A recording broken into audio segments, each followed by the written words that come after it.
Released on July 18th, 1986, Aliens took the baton from Ridley Scott's haunting and visionary 1979 original film and redefined it as a lean, muscular, and deeply felt war film.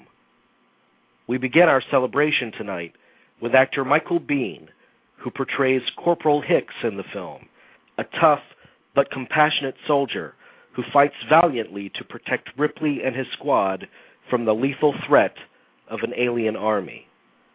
Mr. Biehn had worked with Cameron previously as Kyle Reese in The Terminator and would return for a third collaboration on 1989's underwater spectacle, The Abyss.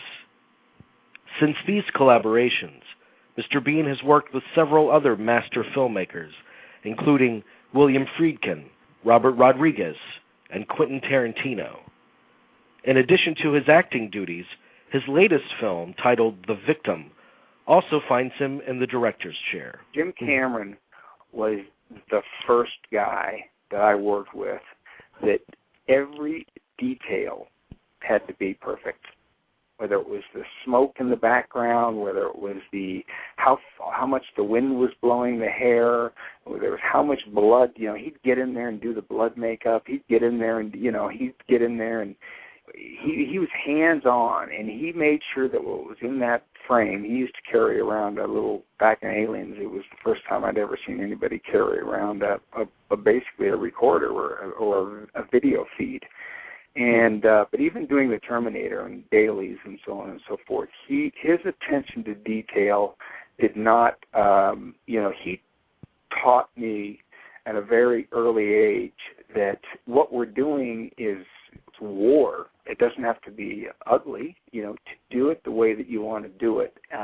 Everything has to be perfect. Everything inside of that frame has to be perfect. And, sometimes like Sidney Lumet says, you plan, you start shooting, and from then on in you compromise. And probably Jim would probably tell you the same thing. But Jim's attention to detail is beyond reproach. I mean, and another guy that is like that I worked with twice and did two films for is Friedkin. I mean, Friedkin he's a maniac, like I'm a maniac, on the set, and he scares people. But his passion for getting truth from the written word onto film is like none other. And he's made, you could take The French Connection, and you could take The Exorcist, and I think it was called The Sorcerer, and those three movies alone.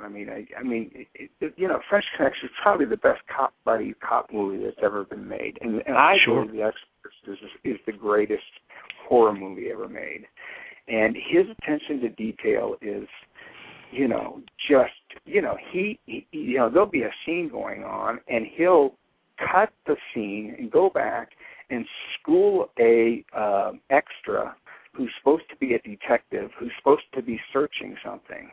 And he'll grab that guy and say, well, you're not looking at anything. You're just kind of, like wandering around. Look, I want you to look. I see you're in the closet here. You just kind of, no, look in the pockets of the closet,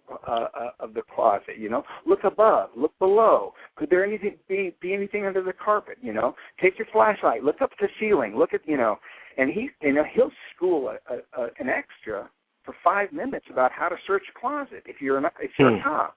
When the scene is, me and David Caruso and Chaz Palminteri out at the front, and that attention to detail I think rubs off on me and has. But and I've worked with a lot of guys that do. I mean, not only Friedkin and Jim, but also Rodriguez, and obviously Quentin Tarantino. Michael Bay is the same way. I forget the name of the guy who did The Seventh Sign, but he was the same way. A lot of the really good filmmakers are the ones that are, a little bit nutty when it comes to their movies, and a little bit intimidating because very strong-willed. Yeah. Yeah, exactly. Yeah. Because you mentioned Friedkin, just reflecting on some moments in Rampage, it terrifies me. That movie is still terrifying to me. I'll tell you, that movie was kind of overlooked. It was made by Dino De Laurentiis, and about the time that was supposed to be released, his company folded, and it sat around for a while. Miramax picked it up, recut it. It's a great little movie. It's got an incredible score. It's got a score by Morricone. Yeah, Morricone. I mean, yeah, and it is a very scary movie, and there's a mood about that movie, and there was a mood on that set, and that I think is what Friedkin, for all of his madness, brings to a movie set is a mood, and he probably did it when he did The Exorcist, and I don't know if he has the ability anymore at his age, but when you worked for Billy back in those days, you had better be on your toes, and you had better be dedicated and passionate and give everything that you have to him and his movie, or he will rip you a new asshole in a fucking heartbeat, But I love the guy. And when he's not on the set, he's not like that at all. Completely laughing, joking, having a great time, play cards with you, and talk history, talk music, laugh, go to lunch, everything. Like he's a different animal when he gets on the set, or when he gets into a looping room. I mean, I have sat and looped the same line over for Billy Friedkin for 3 hours. The same line over and over and over for 3 hours. And when I finally, with him getting pissed, and no, Michael, do it again, and then, then finally if I can get it, only to get a call that night saying he wants me to come back and do it again the next day. It's intimidating, but you have to admire somebody who cares so much. You were kind of a last-minute replacement for Aliens. I was. I got called by Friday, I think, by Gail Hurd. She asked me if my passport was in order. I told her it was, and I believe I was shooting Monday morning in at Pinewood Studios. And I didn't have to go through any of the 3 weeks of bullshit Marine training that they put all the actors through with some, retired drill sergeant or something. And it was one of the best things that ever happened to me was that call. That's what happened. I got called on Friday. I went to work on Monday. The very first scene I shot was the scene where we find Newt, and I reach down. She bites me or something like that, and I look down and oh hi honey or something like whatever I say to her.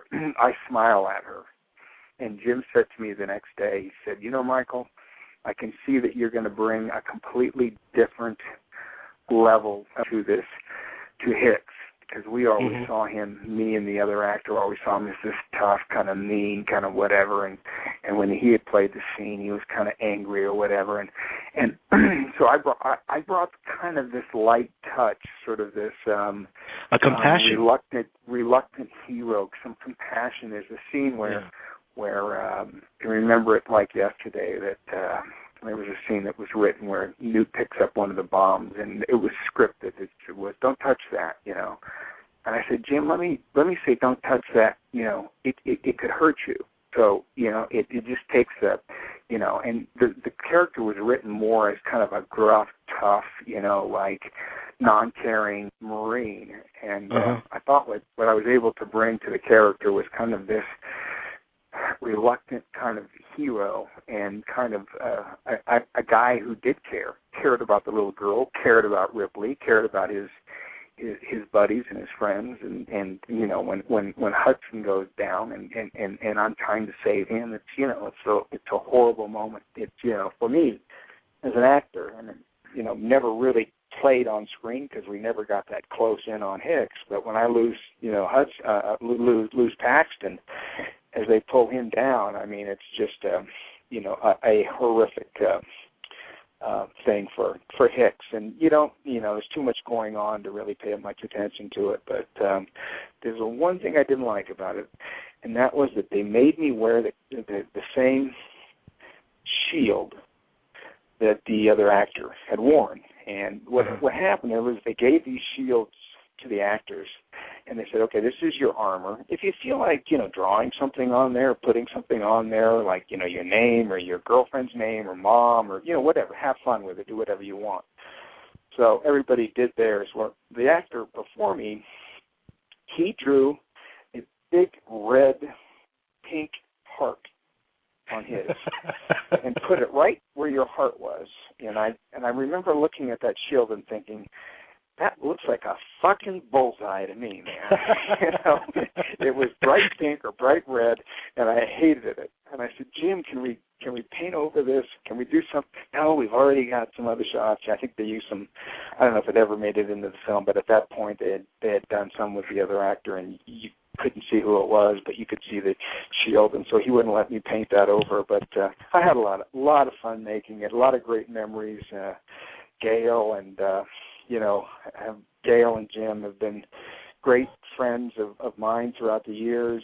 I'm still, Bill Paxton and I have done 5 movies together. It was a wonderful, wonderful, wonderful time, and I had a great time making the movie. The sets were fabulous. We were at Pinewood Studios. Pacino was making Revolution. They were doing Little Shop of Horrors. Val Kilmer was doing his I Spy movie or whatever that was, and it was just a great time. And back then the dollar was a little stronger than it was, and so we had a lot of fun in London while we were working. I met my second wife there and just had a great time. We were living in Chelsea and just had a great time. London crews are a bit different, though, aren't they? Didn't you guys have some difficulties with the crews there? I didn't have any difficulties. Jim might have had some difficulties. Jim didn't like the tea breaks very much. And these guys had basically been around Pinewood for 40 years, and they had their way of doing things. And, here comes this 30-year-old kid coming in there, saying, we're going to do it this way, not that way. Well, they don't know they don't know he's a genius, so they grumble and mumble. And I never had any problems with the crew. And I think that for all the talk about how difficult Jim can be, I did 3 films for him, and really I just worked a little bit on T2, but I never saw Jim ever really go anywhere near the point of what I was doing on my movies. I mean, the worst thing Jim ever said to me was, after a shot or a rehearsal, he would come to me and he would say, that's exactly what I don't want. Okay? So, I mean, that, it kind of summarizes of Jim that, like, and me being me, it was like, okay, Jim, since you can't play me, and, why don't you give me a fine reading, and I'll do it like you want me to do it. And we'll do it like that, and, we've been friends ever since. I mean, he's not, he doesn't treat, or he didn't used to treat his actors like they were something special, They were like little like delicate little creatures, and some actors were used to being treated that way. On the flip side of that is that he used to always want us to be coming into the cutting room, coming in watching dailies, coming in watching scenes cut together, watching, he wanted us involved where, the other directors, Jamie used to be like, well, you don't want the actors to come in and see dailies because if they see themselves and they see something that they don't like, they're going to change their performance. What a bunch of fucking horse shit that is. Well, maybe I would, and if that's the case, then it would make it better, But Jim used to, all the way going back to the Terminator times, he was always, Michael, come look at this, I've got Technoir cut, it's a rough cut, but take a look, and the music will hit here and here. What do you think? And what do you think? And I'd give him my 2 cents, and he was like that on The Abyss, and he was like that on Aliens, and he was very, very inclusive when it came to his footage, and you looking at his footage and wanting to have all his actors sit around after a 16-hour day and sit and watch dailies with him. time a director's ever wanted me to see dailies, but goddamn, it's 16 hours, man. I want to go home and go to sleep, you know. I swear to God, I can remember many a day working on an Alien set where we would put in a 14, 15-hour day, and then Jim would say, let's go watch dailies, and actors would look at each other like, oh, God, do we have to, you know, and some would and some wouldn't, but he was very, very inclusive that way. What strikes me most about him is the fact that it always seems like he's looking for the next seemingly impossible challenge, and I guess with Aliens, it would be to make a follow-up to such a classic kind of sci-fi horror film, and his ingenious way of doing it was to have it be a different animal altogether. I mean, this is as badass and as lean an action movie as you can get. It's one of the most exciting action movies I've ever seen. It's completely a different animal from the first Alien. Well, you know, you're right, and I don't.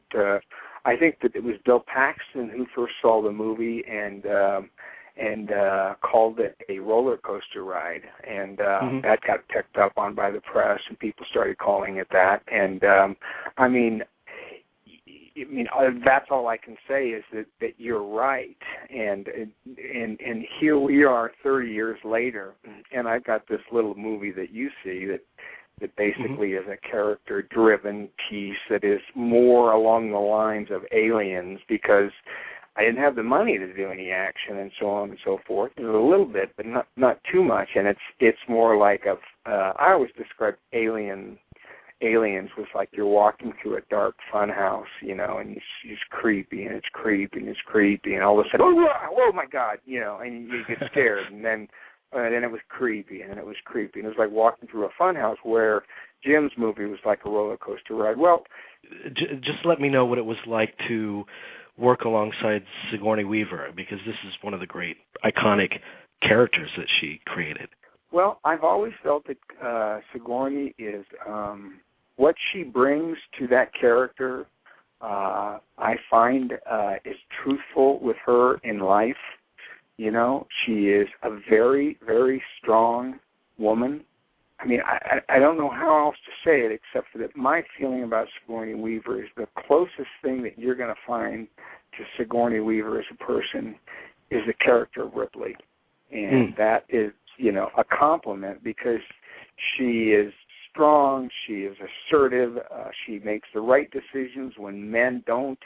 She is compassionate with a little girl. She has feelings. She can be fun, as in the scene where I offer her the bracelet. She is a professional,